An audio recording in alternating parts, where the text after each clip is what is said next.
what you are about to hear was supposed to be a microphone check, but as microphone checks go, you have to record them to make sure you sound okay.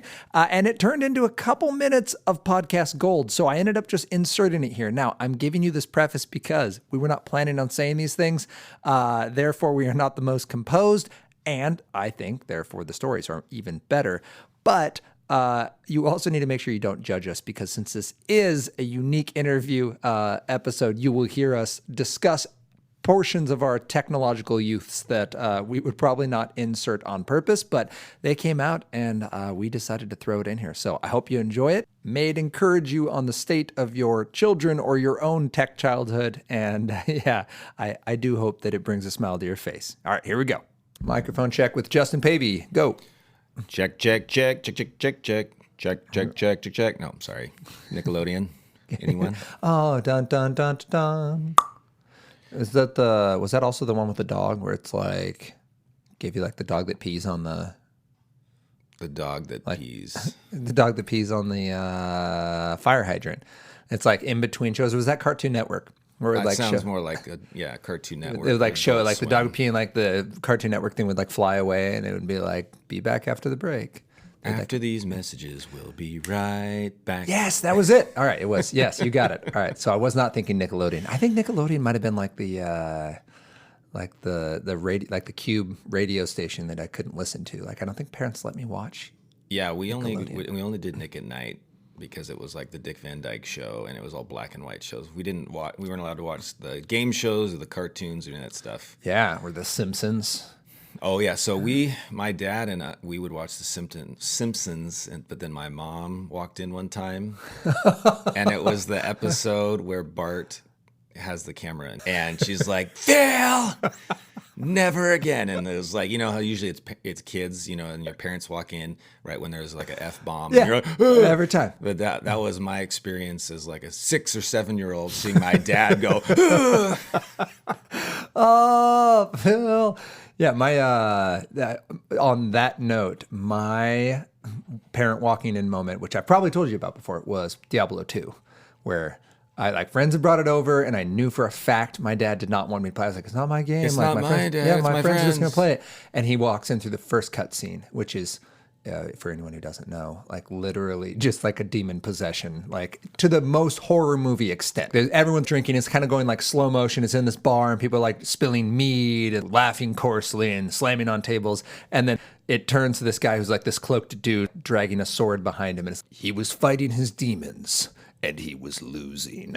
And then the fire explodes and demons come out of the ground. Like my dad literally walks in at that moment. So I don't even have time to like hit the power button. And it's one of those times where like I was looking for a power button, but computers were new and they only had like the soft reset button on the front. So if it was doing something, it wouldn't hard shut off. It wasn't like a manual power. So I literally was like slamming buttons trying to stop it and pulled the cord in the back and then like tried to play it cool. Like nothing was weird. And then... Yeah, it's strange that my foot was tangled in the cord until you walked in, Dad, and it just yanked it free. But like clearly had a solid 10 seconds to see what was happening. So needless to say, I have never seen past the cutscene of Diablo 2. Were your friends sent home in shame? No, just the game was not allowed inside, physically not allowed inside the house. He snapped was it a disc?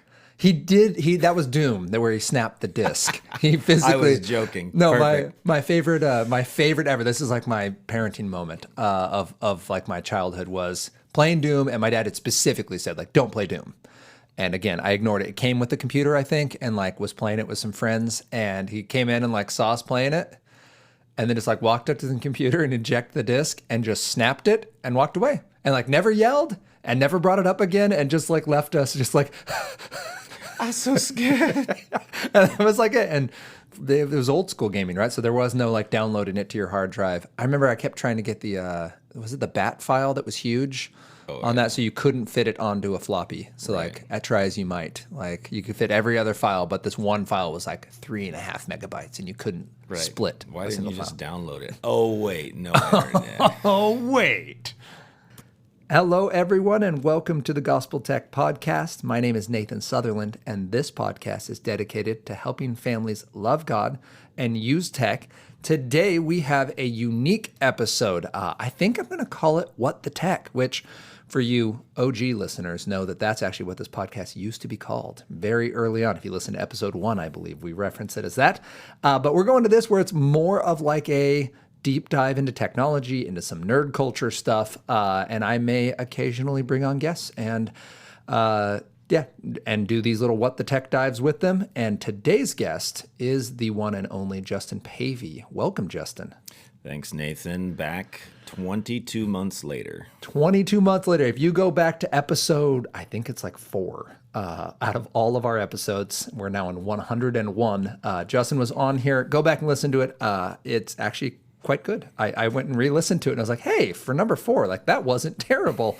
But Justin, I bring on for 2 reasons. One, because his voice makes mine sound like trash. And it's great to just be humbled on your own podcast. And 2, because Justin is a very good friend, also my brother-in-law, but we actually are friends either way, and shares my affinity for nerddom in general and loves Jesus. And so as we're trying to have these conversations to help families understand what does it look like to use God, love tech, we have parents who are listening that you would describe yourself as a nerd.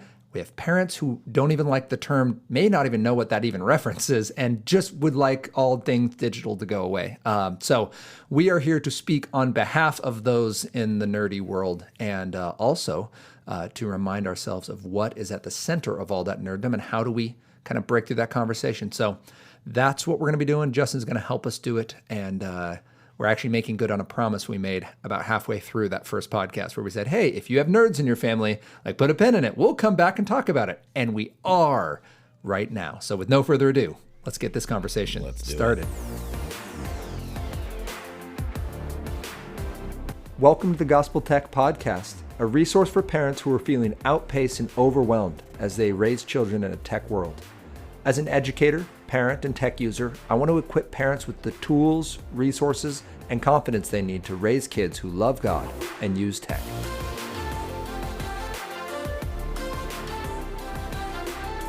Thank you to everyone who's made this podcast possible. Thank you for listening, for sharing this with others. If you have not yet, please subscribe, where you will get updates on our podcast sent automatically to wherever you listen. You can click subscribe in Apple Podcasts or iTunes if you're listening there. If you listen on Amazon, if you listen on Spotify, you can find that little button and click it.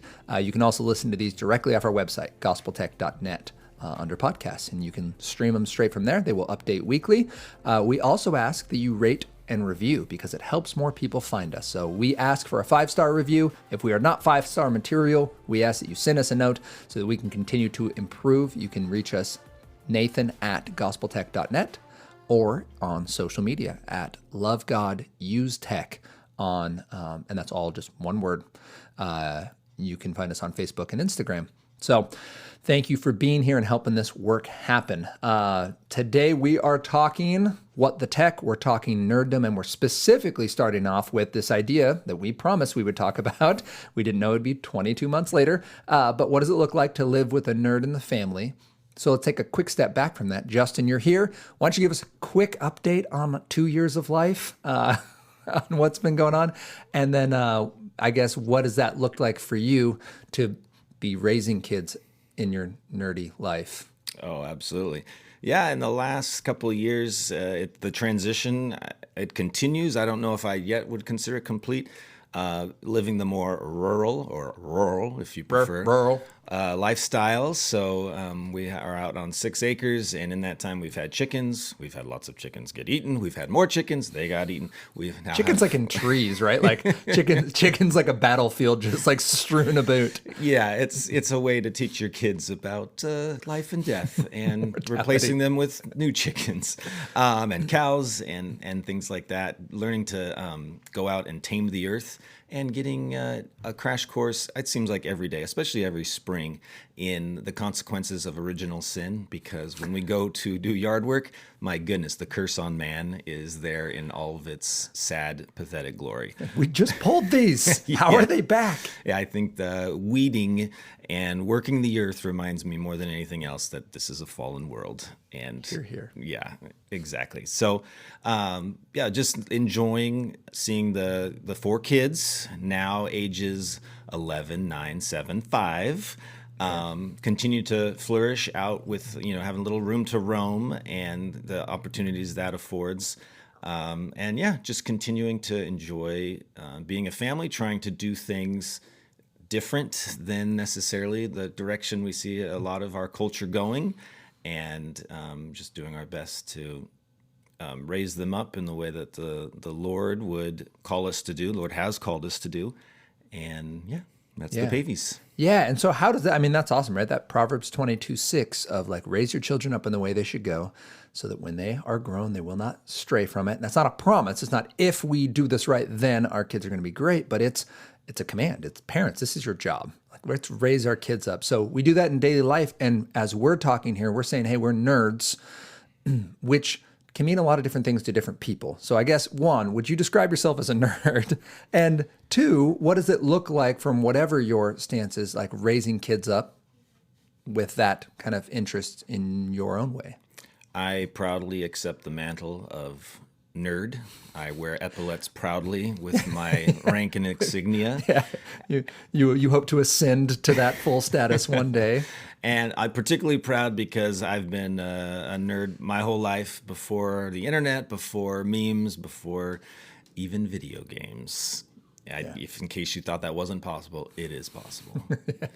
And so, yeah, it's what I've really enjoyed. And this makes me think back to you asking the last couple of years, is the pride and joy of seeing my oldest, Remington, enter into the apprenticeship of being a nerd. And I didn't even have to do anything to make it happen other than probably being myself.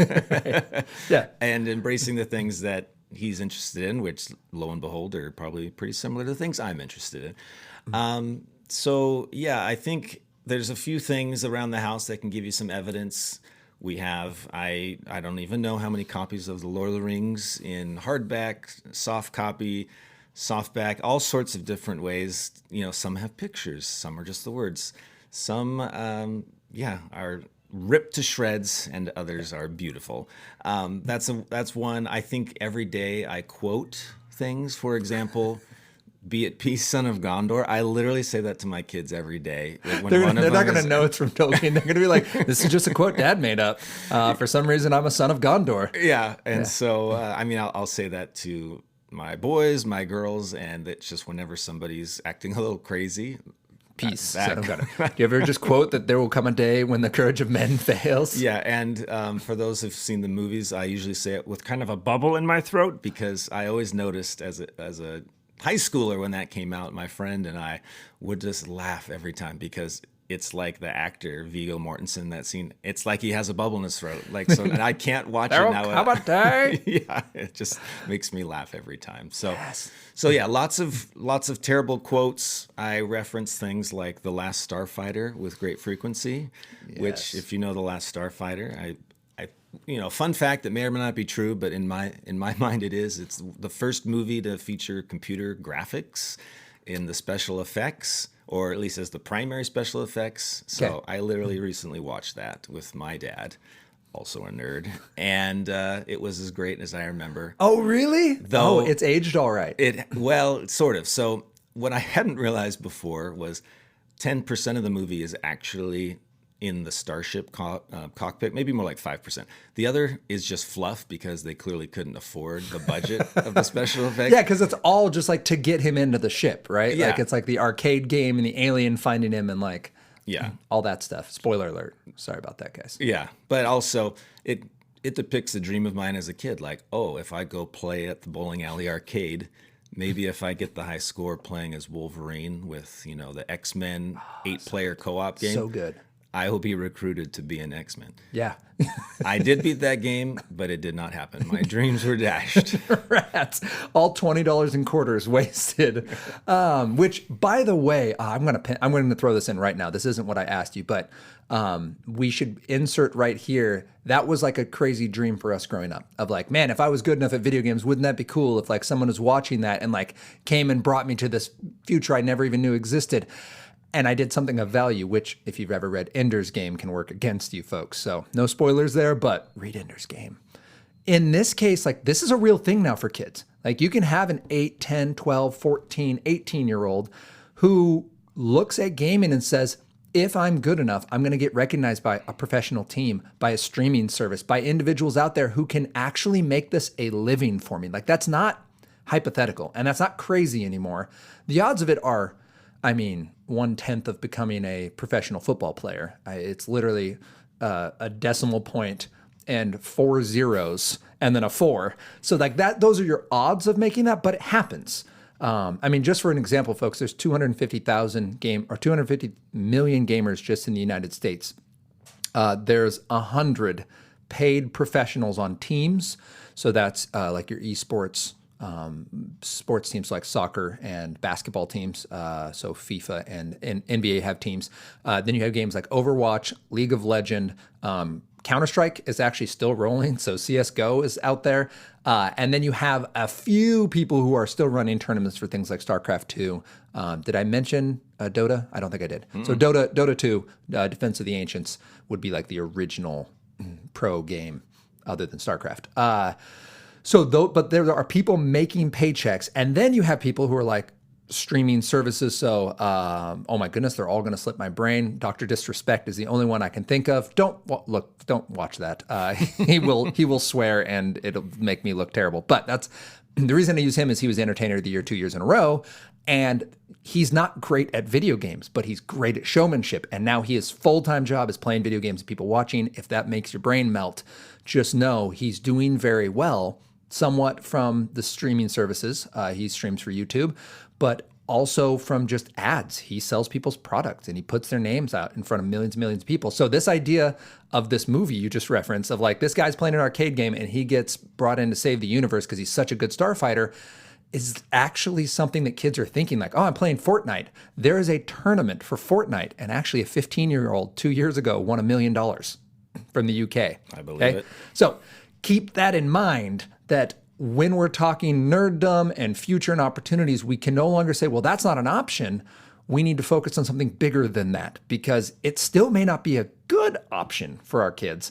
But we do need to, like, they're literally our last Starfighter kids who are just getting plucked off of TikTok and streaming services and placed into places of fame and wealth and quote unquote success, seeming success just based off their digital world and personalities and talents. So, yeah, Last Starfighter. And then that bringing it around to Remington has picked up the mantle of a nerd. Back to your story. Thanks for the aside. No, it actually, that's funny you mentioned that with the Last Starfighter and the sense of like, oh, wow, look at the value. Look at the heroism that Alex Krogan, can I whip his name out?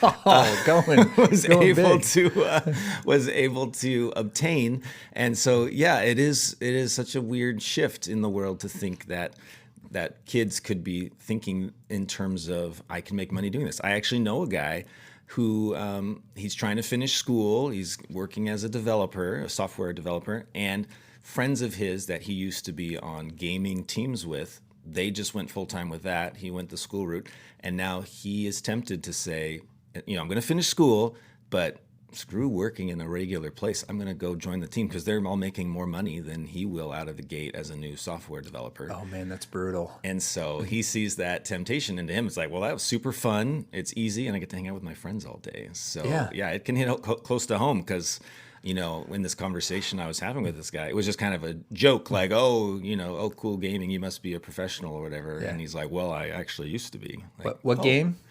I don't think he's specified, but I think he's a first-person shooter type. So he's it one could of be they. something like, Oh, man. Oh, we might need to do art. We might pin this for a future promise. We'll come back and talk esports and pro gaming at some point because that's an hour we will never get back. But right now, you are raising up these, you would still describe yourself as a nerd. And full disclosure, folks, my only reticence in taking on the mantle of nerddom, as you put it, putting on the pauldrons of digital excellence. Vambraces of power. Yes, is that it's almost like so mainstream now that like nerddom has become cool.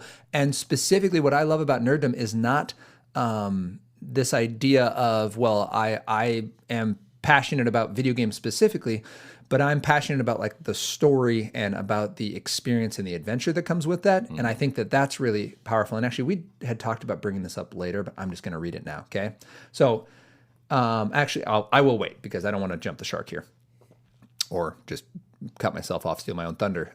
So I would say I am still a nerd, and you would know this based on similar, like where my sons gravitate. Like you can watch the things that they go to, right? They know that we love the Lord, and that God motivates all the stuff we do. They are just intrinsically interested in things that are a little bit offbeat.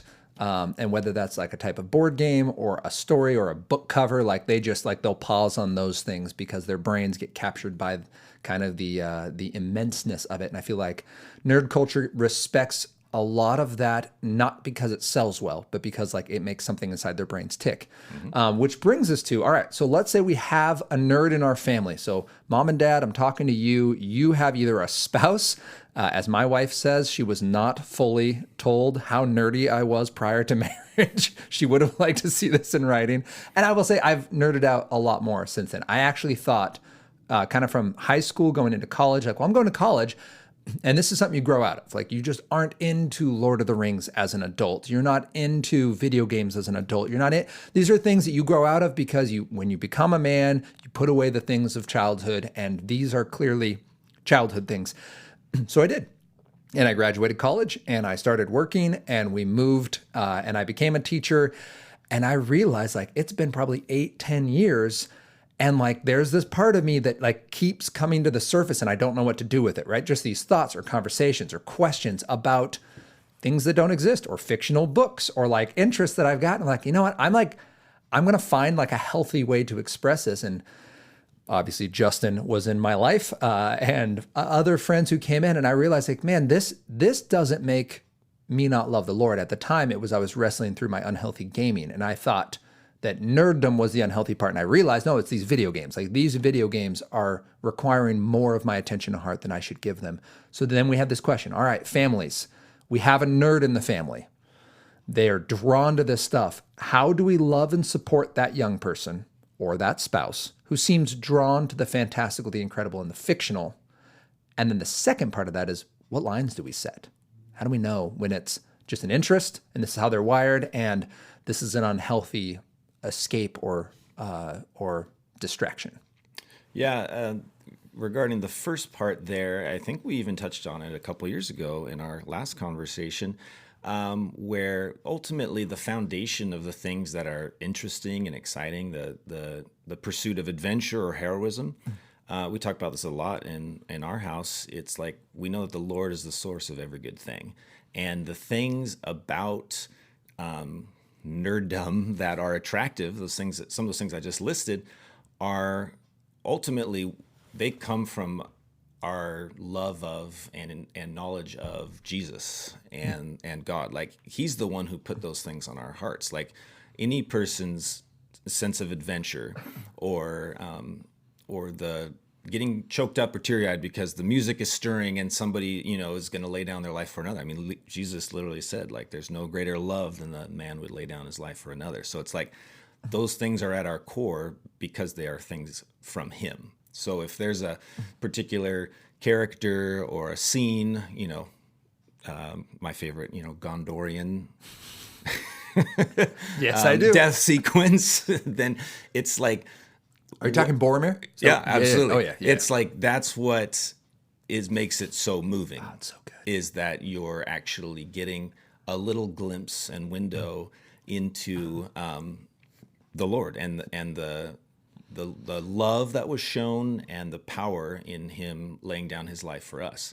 And the even better part was that obviously he didn't stay dead, but he rose again, and that's why we have hope. And so I think that's an important thing to remember is, in the end, you're still looking for the Lord. You're looking to things that remind you of him or draw you to him. Now, this leads to me, it leads to your second question is, well, what about healthy boundaries and whatnot? And so I think what can happen is if you lose sight of, who's the center of all these good things, and if the things themselves become what you're centering yourself on, that's where you start to have danger, where it's, I only want to pursue this for the pursuit's sake. Or if you have a hard time, like, separating, I guess, fact from fiction, right? Where you would rather spend the entirety of your life with your attention diverted and pulled away. And again, to me, that's a natural result of if the Lord's not the center of your life, then that's going to happen naturally, whether you're into nerdy things or you're into more formerly mainstream things like sports or whatever. Right. Or work or right. Any of these things where you can dump your focus and your effort into in a I guess a last ditch effort for hope and kind of seeking those things that can't hold our hope. I would agree entirely with that. And I think parents, what's important for us to hear is that there is this kind of two-pronged approach. We have to recognize that anything that brings us awe and wonder is coming from the way the Lord built us, right? Sunrises do that, stars do that, the vastness of space, the depth of the ocean, the beauty of a newborn child, the experience of someone loving us well, not just romantic love, but accepting our brokenness and bringing that before the Lord and loving us despite ourselves, right? Not to spite ourselves, but in spite of. And we recognize that, right? And those things are in stories going back throughout all of human history. And you're going to see, I mean, the classic heroic journey is this generally story of redemption and fulfillment and the coming back and making right of things that were wrong. And we see that in basically every human culture throughout human history as long as we've had written story.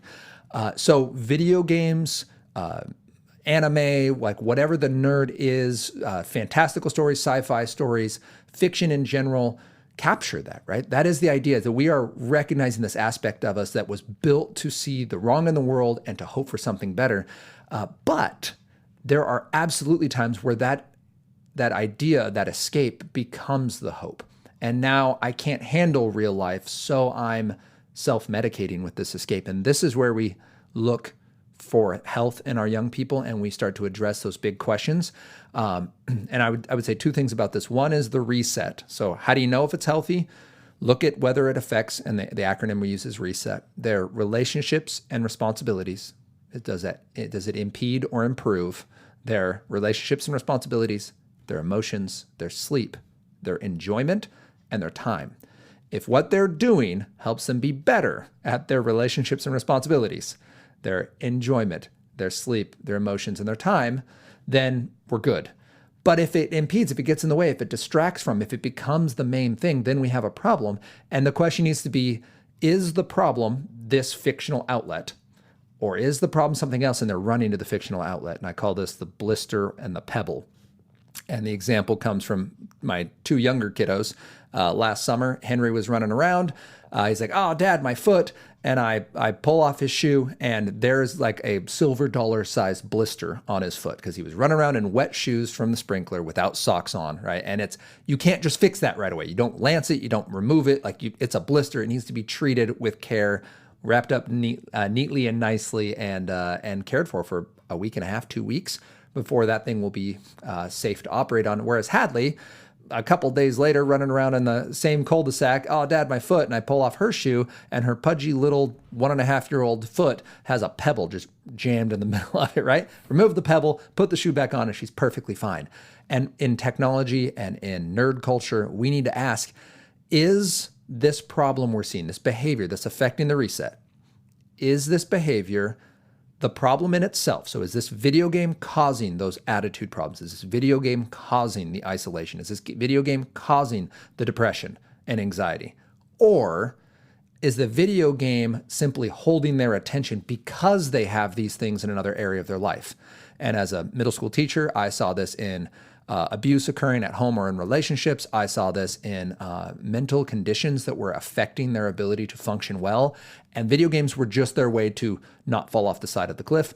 And then other kids were like, no, like video games are, or in one kid's case, it was just YouTube. Like, no, YouTube is the problem. If we remove that pebble, everything else goes back to being healthy. And this kid is loved and well, and like things are going okay. So we just want to keep that in mind, is just because your kid's attracted to something that's fictional, in the words of Professor Suzanne Wolf, one of my favorite professors from Seattle Pacific, it's just because it isn't real doesn't mean it isn't true. Fiction gets at a lot of truth. We want to make sure then that we're supporting our young person in a healthful way and also not swinging the pendulum the other way and going, well, it's fine, it couldn't hurt him, it's not even real. Because we do, as nerd people, connect with that on a way that probably isn't I would say everyone starts as a nerd, actually. I would say every child is a nerd because they're all fascinated and engaged by the fictional and by the grandiose and by adventure and captivated by those ideas. And then as we grow up, we start to, be more worried with reality, which... Well, and it's funny you should mention that because I was thinking about it. It says in the Bible, this world's not our home. And so even though it might be easy for some of us to fixate on like nerdy outlets, it's like, well, if he just stopped doing that, or if she just wasn't in that, I could relate to them more. And, you're blaming that as the problem.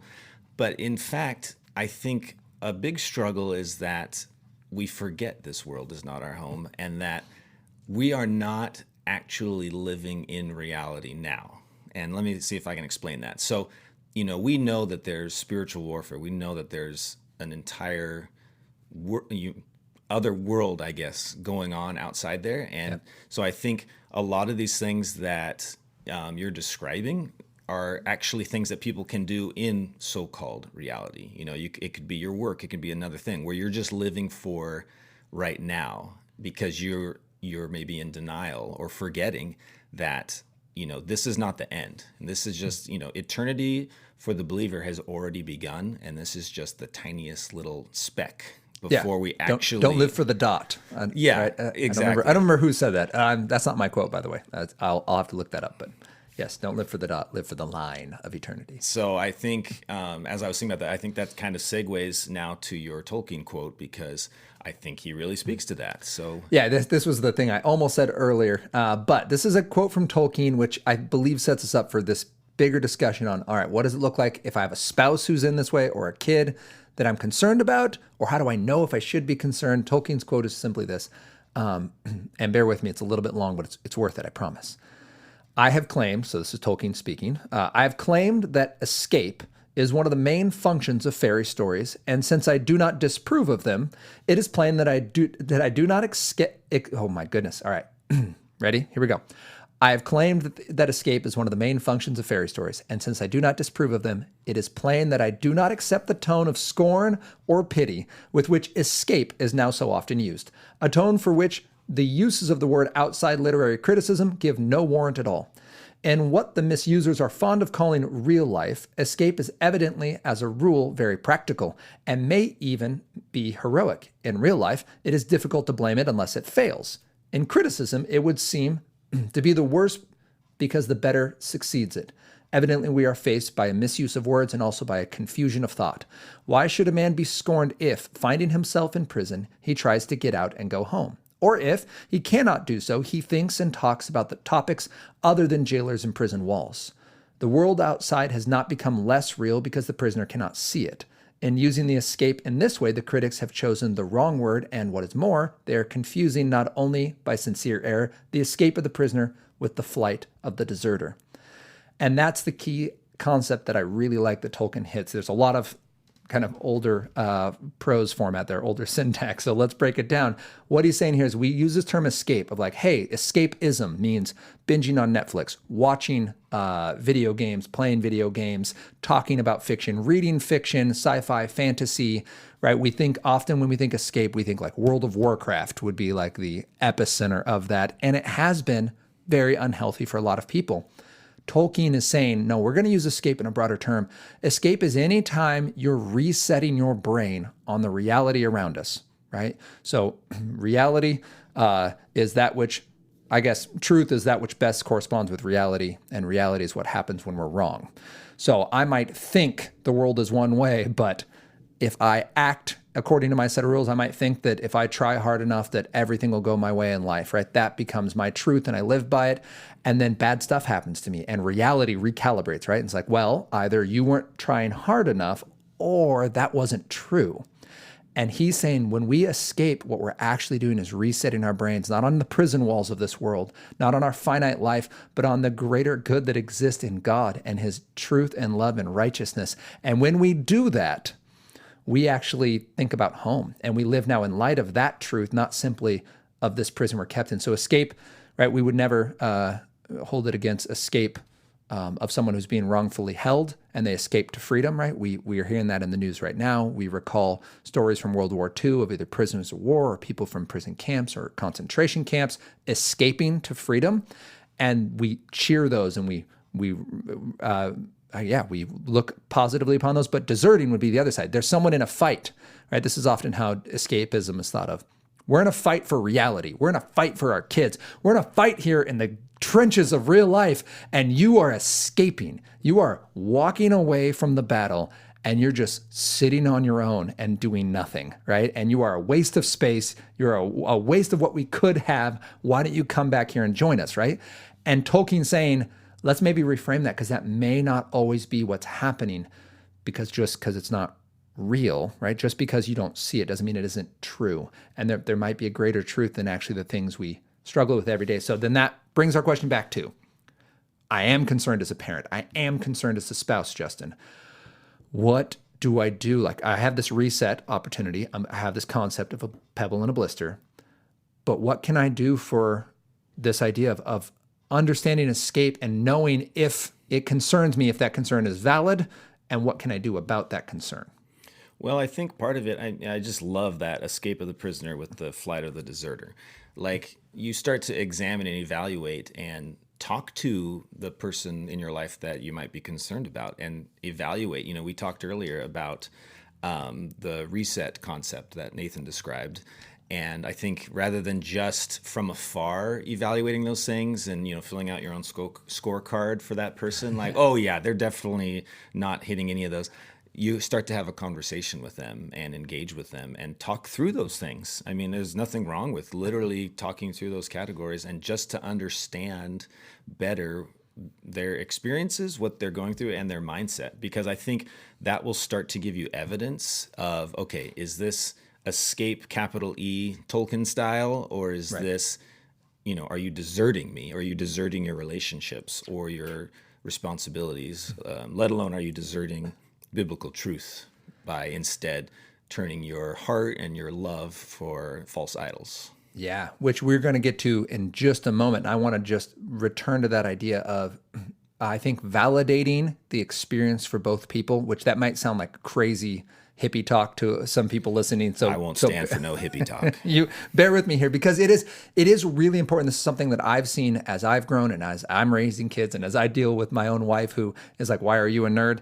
Validating this idea of like, all right, I need to understand that to my wife, this is concerning, right? Like, this is something she's like, where is he going? Where does he get this from? Like, what is he even attracted to about this? Because in nerd culture, there are lots of issues, right? There are lots of people finding their joy, and a lot of game designers and anime creators and story writers who are putting things in there that are not of the Lord and that don't bring the Lord joy.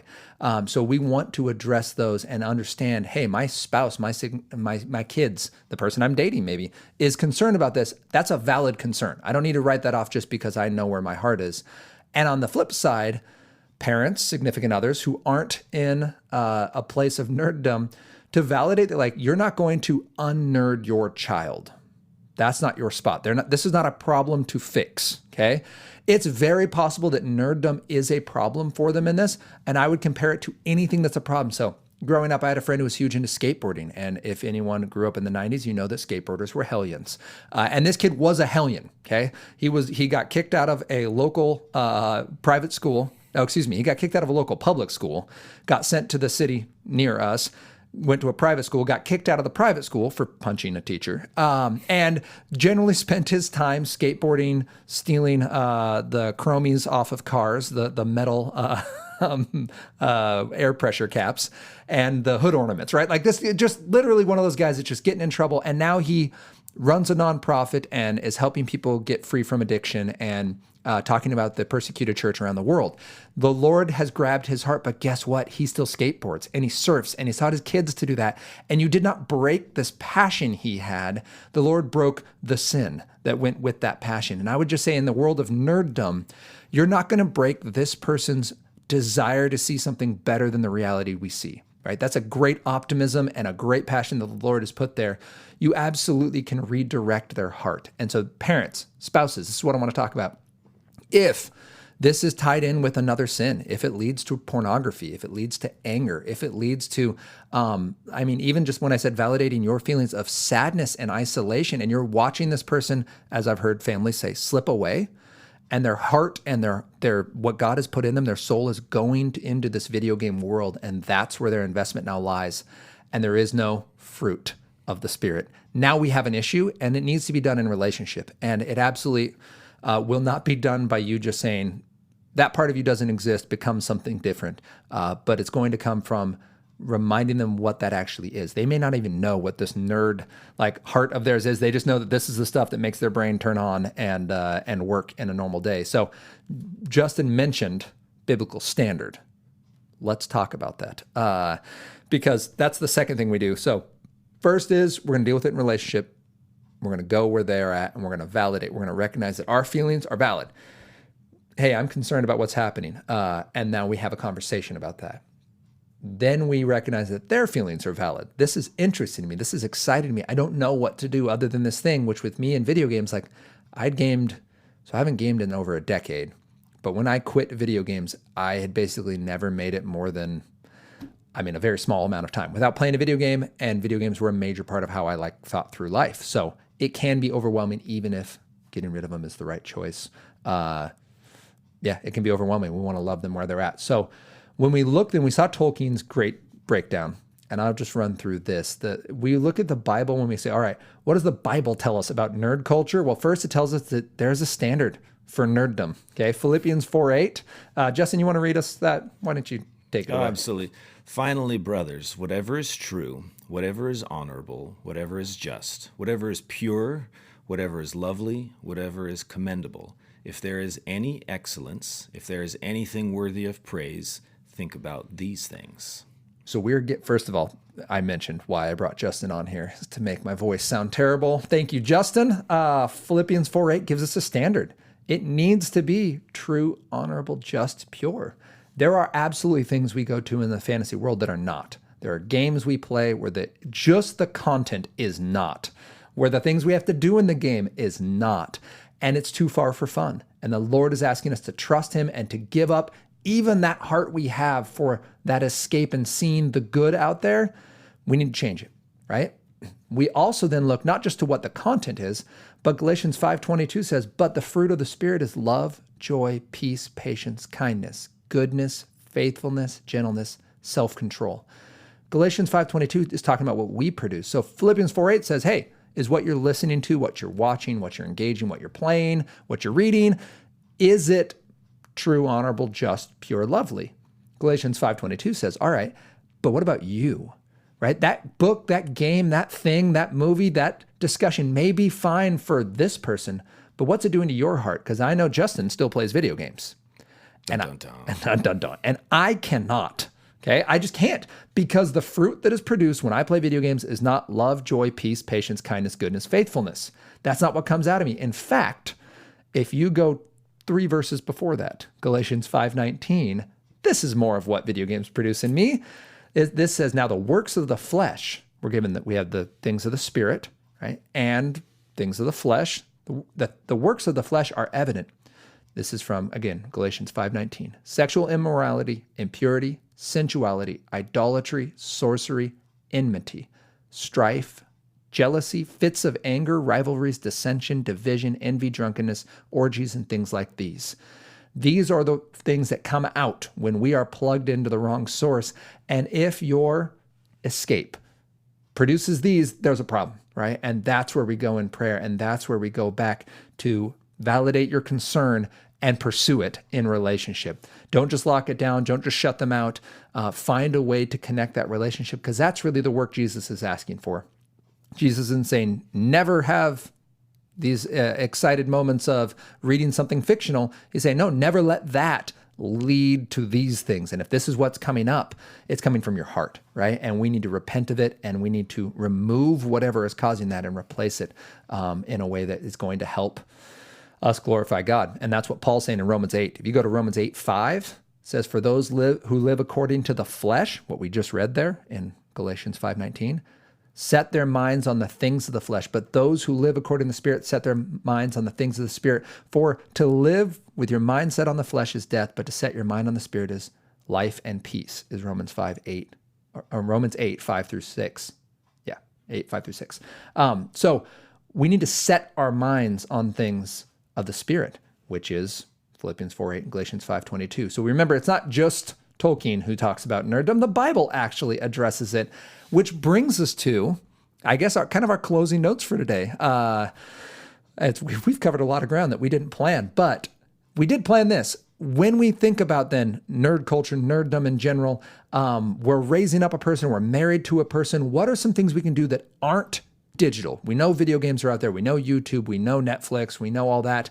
What can we do for some analog adventures? That's just something I feel like even in just the last year or two has gotten to be a more prominent role as my kids get older and they can do more things. And as I mentioned, we spend more time outside than we once did.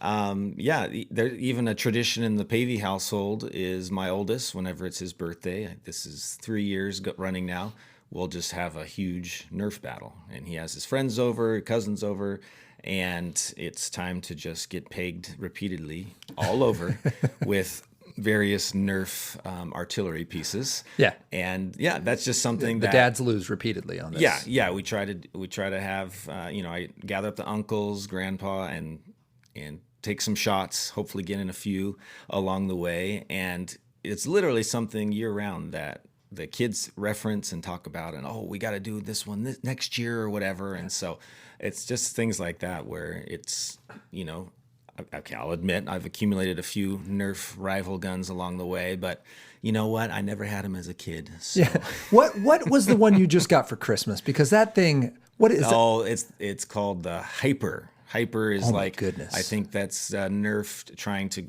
they've got the teenagers or preteens, I guess, with rival when it's the ball shooters instead of the darts. And then the next tier up, which just came out, is Hyper. And Nathan made the mistake Christmas morning of asking if I could, do a test shot at him just to see what it was like. Well, he turns his back to me. I'm planning on shooting him just square in the back because, how much can anything hurt on your back? Well, one of our nephews comes running in front of me as I'm sighting down. So I was like, I'll just raise my shot a little so I don't run the risk of pegging my nephew in the head. Yeah, I shot Nathan in the back of the head. And there was a scream. It was so painful. It felt like I got hit in the head by a gumball. Like that's what that felt like. So that it was very much more airsoft than Nerf.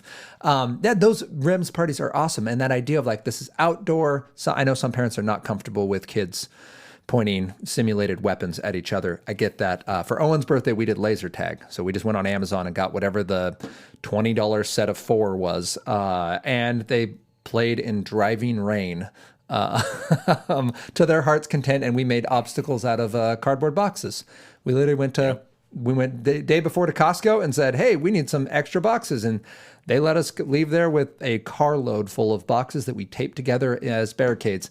I would say also, so we get these kind of outdoor games, whatever that is, tag, laser tag, whatever it is. Also getting your kid involved in your interests, right? So outdoor interests for me, that would be cycling. I love cycling as just a sport. I like to watch it. I like to do it. I like to talk about it. I like to practice for it. It's something just kind of nerdy as a hobby that also keeps my cardiovascular portion of me moving, since a lot of my life is sitting and writing and talking. So I do that, but I can bring my boys with me, right? And they are not world-beating athletes at cycling. They like it because dad's into it. We picked it. We actually found a day here in the Northwest where it was like 50s and not raining. And we took an early lunch, right? Ran down to the trail, and we have a trail near our house. It's maybe a 20-minute drive away, and jumped on our bikes and did a ride, which was super fun. And this time of year up here, all the rivers are really swollen. And so there are bridges going over the rivers and seeing the trees, and there's bald eagles landing in trees, right? And just, yes, we could have watched that on a Google tour of a nature walk. And we could have gone to a prepared, manicured location where they have animals in a zoo or something like that. But it was wild, and it was natural, and it was just time with the boys, even on the drive. So making those times for something you're interested in, for your kids to come along with you and see you be interested, that's valuable for them. Yeah, and even just in the last year, I've gotten to really appreciate the world of board games. Oh, come on, board games. You know you're preaching my language. Yeah, I know Nathan's been riding the board game wave for probably forever. But At least since I haven't been playing video games, it's been a growing interest. well, I just had no idea the number, the diversity, the magnitude of board gaming. It's been wild. So that's something I've really been getting to enjoy with the kids and with Nicole. She really, really enjoys board games. So we might like slightly different ones. Mine are more of back to the nerdier type. Yeah. But we can all as a family enjoy doing that. And so I'd say once or twice a week, we'll try towards the end of the day to get out some games like Agricola or...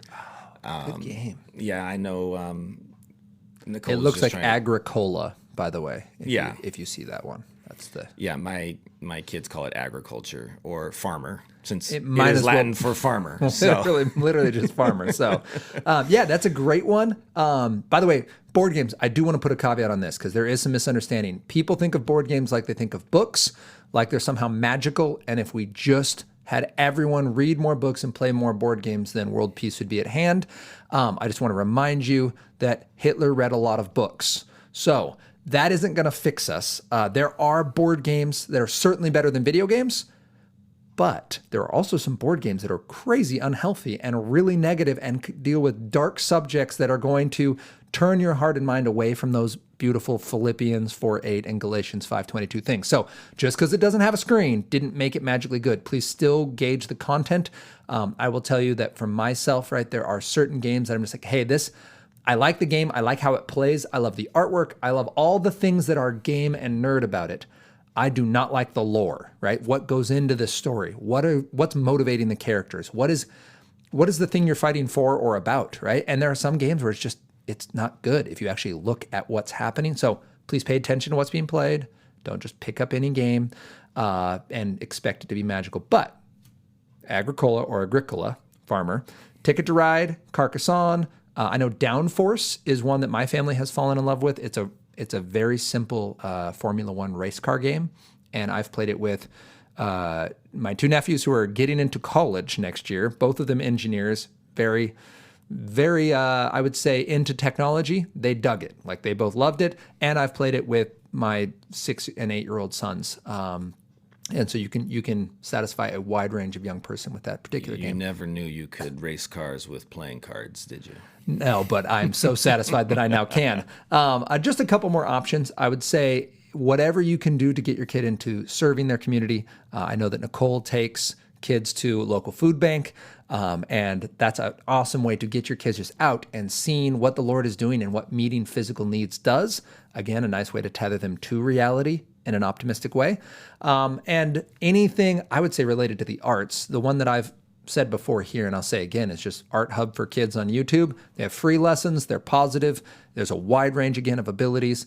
And if you really want to nerd out, you take that painting and you move it to painting miniatures. Yes. Because you need to buy BattleTech and paint miniatures with your kids. It's what the Bible says. Okay, well, I may not exactly say that, but somewhere in there you could get it. But music, acting, painting, drawing. I know you have family members playing harp and cello. We've got kids taking piano. Whatever you can do, get some Legos, go to a ninja gym. Like, the idea here is we're getting active. We're discovering these bodies the Lord gave us, the abilities he gave us, and everything that goes with that. You're going to have goals and interests and disappointments and injury, and all those things are really, really positive for our kids to recognize as a part of the greater reality, of part of the greater escape, that this isn't the world we're living for, but all the things of this world point us back to both our need for the Lord and his love for us. And we want to make sure that that is the common thread through every conversation. When the gospel is at the center of our technology and the center of our nerddom, we recognize that our technology and nerddom actually point us back to him.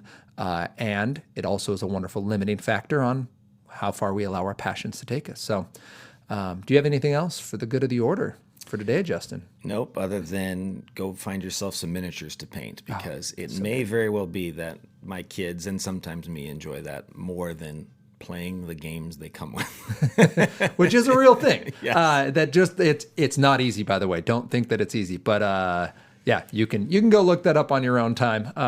Again, the game that I encourage and suggest is BattleTech because they're fun little mechs, and very few people die in the process, and it's got lore that I can stand behind. So, all right, well, with that, then everybody. Thank you for listening. Thanks for joining us for What the Tech, episode 2, I guess.